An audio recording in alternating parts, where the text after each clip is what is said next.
Na.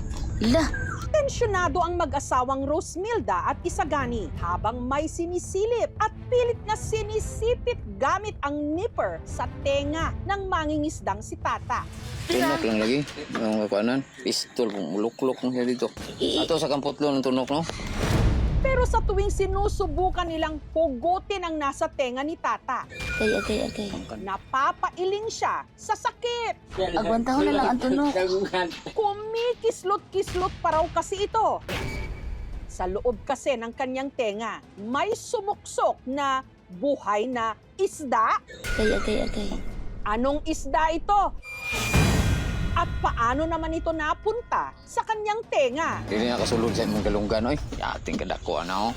Sa pagkakataong ito, ang tinik wala sa dibdib, nasa loob mismo ng tenga. Na. Lah, Napakapambihira, pero nangyari. Isda na buhay nagsumiksik sa tenga ng mangingisda. Umaga nitong March 22 nang inupahan si Tata na manlambat ng isda at alimango sa kanilang palaisdaan sa barangay Kabgan, Tambulig, Zamboanga del Sur. Daghan og isda, dako po kong kalin, bahin sahay, mabahinan kong 3,000 na 500 ang pinaka gamay. Akong gikuan ang tangkong, sidente po ni Sod ba sa kuang dulunggan. Kulayan ako kaning kuha ang sa kuang diha sa dulunggan. Di man ako makuha kay kisi-kisi dahil hangtod nga medyo kuyawan po ko ato kay kasi jud og mga sulod yun niya ba. Nagpa-rescue na si Tata kina Isagani at Rosmilda Na. lah, hanggang sa nakumpirma nila na may isda ngang diretsong nakatalon papasok sa tenga ni Tata. Hindi ako agad nakapaniwala. Sa TV ko lang yun nakikita. Hindi ko lubos akalain na mangyari yun sa tao. Si Rosmilda kumuha ng tiyanik at nipper para sipitin ang maliit pero malaking perwisyong isda. Pasok kayo. Ayaw, Lucas, ha? Hindi na kasulod sa imong galunggan, oy. Ating kadakuan na, oh.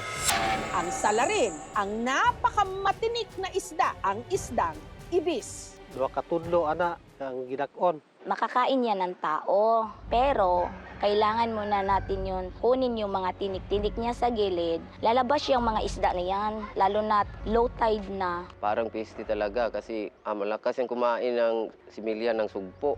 Pwede naman magagamit pang pain or pang feeding sa alimango.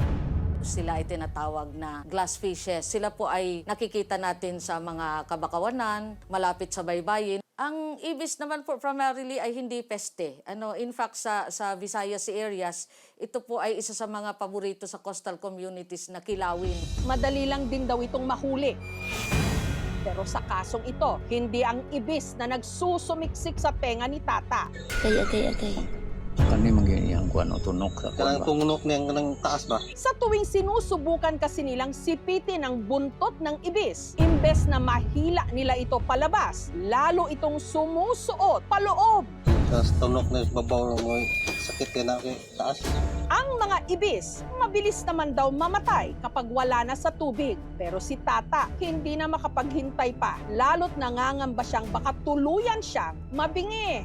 Kuyawan po ko kay pasinaw niya og yun og masulod. Kay magsige magyug siya glihok yun mo suksok man gyud siya sa ilalom. Kaya pinilipit na nila ito at sinipit ng nipper.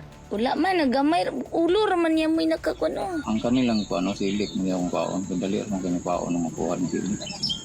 Kana pikasa. Hanggang sa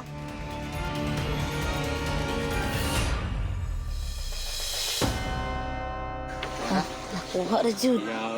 Ibis. Ibis no? Dako. Oh, dako yaw.